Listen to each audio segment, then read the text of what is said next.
is Erik CTR Gustafsson. I'm 18 years old and I play CSGO for Young Ninjas in NIP. I moved to Stockholm because I felt like it would be nice to change like the surrounding, and it's also nice to be able to meet everyone you are playing with, because most of the people that I play with live to Stockholm, or at least close to Stockholm. I met CTR in Swedish Pro League Division 3. He was one of my first friends that I met through CS. So we've been grinding it out since then. He's a really, really unique player, and he's always been like looked at as a really big prospect. I got into Counter-Strike just by finding it on the Steam store and starting to play it like maybe at around 2014 or the ending of 13, but I didn't really play that much then. I started playing FACEIT a bit more after the matchmaking days with my friends. And then when I reached FACEIT level 10 and went into when the Swedish Pro League was first released and I started playing that, that's when I realized that I could actually try to become professional. CTR is a player that has a lot of passion for the game. Probably the best communication I've heard from a player, which is something to say because I've been playing with a lot of famous and good players throughout my days. How I ended up in Young Ninjas, I got contacted by Jonas Gundersen. When we picked up CTR, it was in the very beginning of me and Jägen looking into players. And out of the top batch of people we looked into, Erik stood out as a very smart player in general, right? He was not the most prominent aimer out of the batch, and you could definitely see mechanically that he was different than some of the others, but his understanding of the game was very, very high. And the philosophy we have on how to build Counter-Strike teams is definitely that kind of Counter-Strike, smart, play the odds and all that stuff more than aim.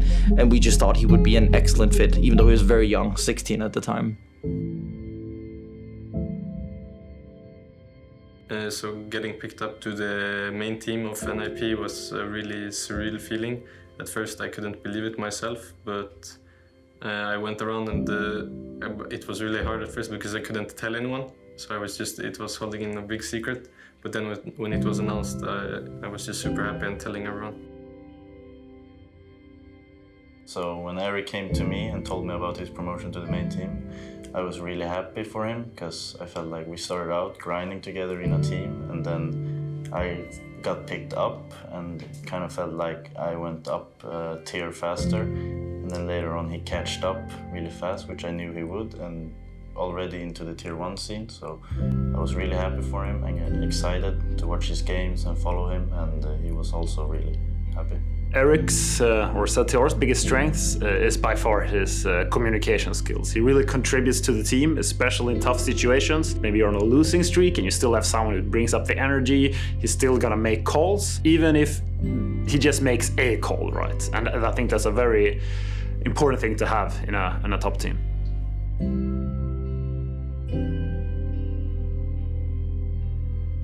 So the first game against Astralis was really insane. I think I set it maybe too high of a standard for myself though, because it was my first game and I felt like people maybe they believed that I would play like that all the time, and I think that maybe put a bit of pressure onto me for the next games.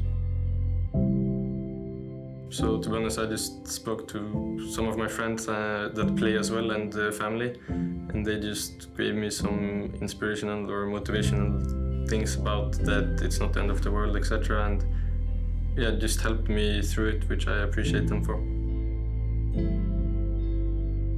We solve problems both on the server together, finding new nades, new stuff, and in real life helping each other out when have a bad loss or have a bad day overall. I think the only thing he needs to work on is he just needs to be more consistent, and I think without a doubt that he will reach that level eventually.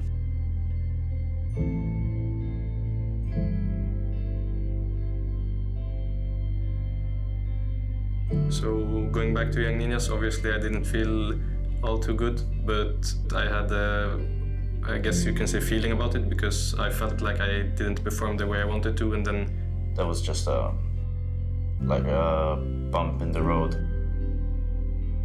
it was just a chapter, and I will probably get the chance again if I prove myself again, so now I'm just back and motivated.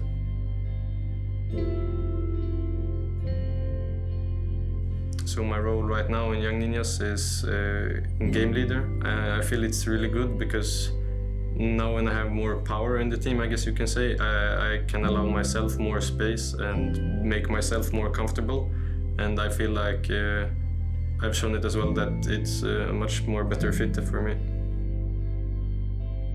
So what gives me energy in downtime? It's taking a break from CS. It doesn't have to be for a whole day, just maybe going out for a walk and thinking about my issues, and most of the time I'm able to solve them.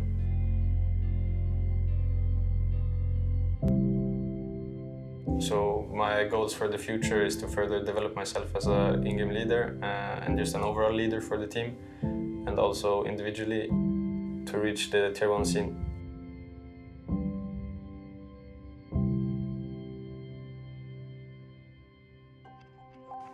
I'm born in Gothenburg, and I've grown up in the same neighborhood that I was also kind of born in, and I've lived there my whole life. And I think it was in 2014 or 15 when my friend just said, "Hey, you want to come over and play some games?" And back then we used to play Minecraft on Xbox and other games like that. And then he said, let's buy this game and try it out. And then it was, of course, CSGO.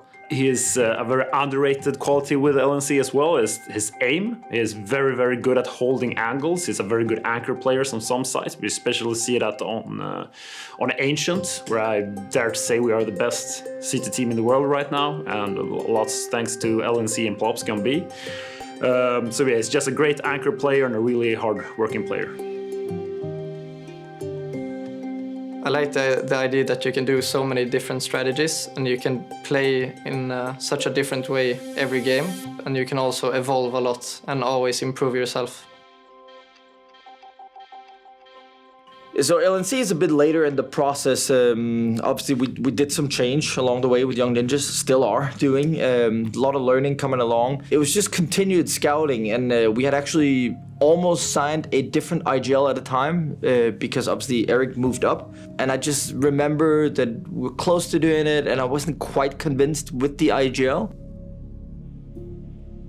Back then, it was really no IGL that could make it to that level. And I wasn't an IGL myself, but I think I told Fusi and Nilo that if you guys want me, I could try as an IGL. More options came in. I met Linus, played a bit with him together with Jäger, and also just got a sense for him. And he just stood out again as a great guy overall. Very heavy aimer also, like really good aimer. And he was just an excellent fit for an IGL. Even though he was new as an IGL at the time, he just possessed those qualities. Smart player again. So that was a no-brainer once we saw him play. So LNC is probably the hardest working player I've ever worked with. He puts in so many hours outside of practice to becoming a better player. I think I try and treat both teams the same in terms of communication, right? Because at the end of the day, a Young Ninja setup like this is about squeezing diamonds out of the rough. So if anything, sometimes I'm actually a bit more direct with some of the Young Ninjas players because they have to be able to deal with the pressure of going up, taking a chance, going down again, right? It's not very easy, but that's what the best people are made of.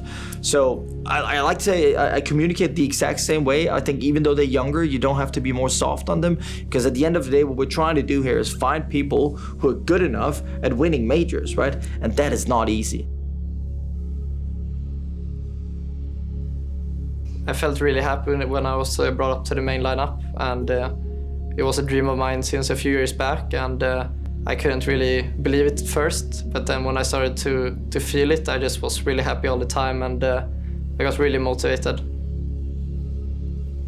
I mean, with ZTR and LNC getting up to the team, it's just a moment to remember. it just amazed me.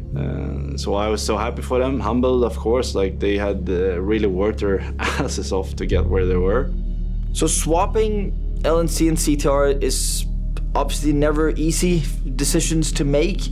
I think, funnily enough, we almost won Flashpoint with Eric and then decided to change him, which might seem odd on the outside. There's just something within the team where it was hard to get to the next stage. We have to look at the whole team and what Eric contributed. And at the time, Linus provided a bit more firepower than Eric did, where Eric provided a bit more support, and that's what we felt we need. So we said, hey, we give him a break as well as we get a bit more firepower on LNC, and I think it's the better for both the teams. I think the most amazing thing that I've ever done is to experience to play in the Globen Avicii Arena and play in front of the Swedish fans. I think that was really cool, and I'll bring that experience with me for a long time. Seeing LNC at the major was unreal. His journey to the Tier 1 scene was like within a half a year. I've learned a lot about myself as a player, but also how to play in a professional team and how it is to play at the highest level. And I think it was exactly the feeling that I wanted to feel when I watched the other pros play back in 2015 and playing in the arenas there.